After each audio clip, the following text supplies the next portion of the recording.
Então, galera, vamos aqui agora ver aqui pelo PDF, certo? Outro vídeo para vocês estarem entendendo mais esse conteúdo.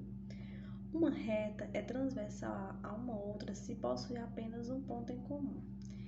Duas retas paralelas RS, se forem cortadas por uma reta transversal T, a ambas formarão ângulos como representado abaixo. Então, a gente já sabe o que são retas paralelas, RS, e eu tenho outra reta que corta essas duas retas paralelas, certo? E estudamos, agora há pouco em outro vídeo, que seria o quê? Que o meu A é congruente com o meu C, o meu B é congruente com o meu D. O meu E é congruente com o meu C e o meu F é congruente com o meu C. Se são congruentes, eles são opostos pelo vértice, tá bom?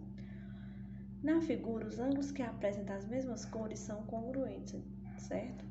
Ou seja, possuem a mesma medida. Dois ângulos de cor diferente são suplementares, ou seja, somam 180. Então, o meu E com o meu F, né? Então, aqui, ó, por exemplo, aqui, ó, o meu E com o meu F, eles são suplementares, porque eles não são opostos, eles formam apenas 180, certo? Eles se completam, se suplementam, tá bom? Por exemplo, o ângulo AC apresenta a mesma medida e a soma dos ângulos FG é igual, ó, FG é 180 e A e C são o que apresentam a mesma medida, tá bom? Só um exemplo. Os pares de ângulo recebem de acordo com a posição que ocupam em relação às retas paralelas e à reta transversal. Sendo assim, os ângulos podem ser correspondentes, alternos, colaterais. Então, dependendo dessa posição, eles podem ser correspondentes, alternos ou colaterais, que a gente ainda vai estudar mais pra frente, tá bom? Ângulos opostos pelos vértices são formados pelo encontro de duas retas e são congruentes. Então, ó, eu tenho um encontro dessas duas retas, então o meu beta com o meu alfa são congruentes, certo? Um ângulo é a medida da abertura, formada por duas semirretas, ó, abertura, certo? Isso aqui é a abertura. Sendo assim, o encontro dessas retas formam quatro ângulos, ó, 1, 2, 3, 4. Observando os dois a dois, é possível concluir que ou esses ângulos estão lado a lado e por isso são adjacentes, por exemplo, o B com esse outro ângulo aqui são adjacentes, são suplementos, ou se opõem um ao outro e por isso são chamados opostos pelos vértices, como por exemplo o meu beta com alfa. Ou seja, ou meu beta ele é adjacente ou ele é oposto pelo vértice com esse meu alfa. Então, quando essas duas semirretas se encontram, formam sempre quatro ângulos e ou pode ser adjacente ou oposto pelo vértice, como é o caso aqui, tá bom? Ó, por exemplo, na imagem acima, os ângulos adjacentes são alfa e beta, então meu beta com meu alfa, lembrando que aqui são as letras gregas, então alfa e beta, ó, alfa e beta são o que? Adjacente. Meu beta e meu teta também, assim como meu teta e meu gama também, tá? E quem são os ângulos opostos pelos vértices? Meu alfa com meu teta e meu beta com meu gama, tá bom? Essas são letras gregas, certo, galera? Propriedades. Ângulos adjacentes são suplementares. Isso significa que a soma das medidas desses ângulos é igual a 180, como eu falei. Então, adjacentes suplementares é que a soma esse ângulo com esse vai dar sempre, a soma dele é igual a 180. Lembre-se de que a soma dos ângulos adjacentes é igual ao ângulo formado por uma reta, ó, certo?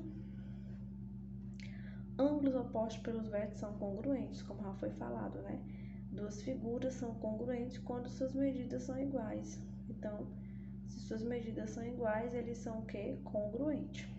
Observe que o ângulo alfa, ó, observe que esse ângulo aqui, o alfa e o beta, alfa e beta, eles são adjacentes, assim como o teta e o meu beta.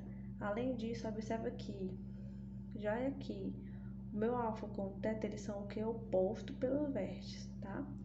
Então, sendo assim, podemos escrever alfa mais beta igual a 180. Teta mais beta igual a 180. Então, 180 é igual a 180. Tá?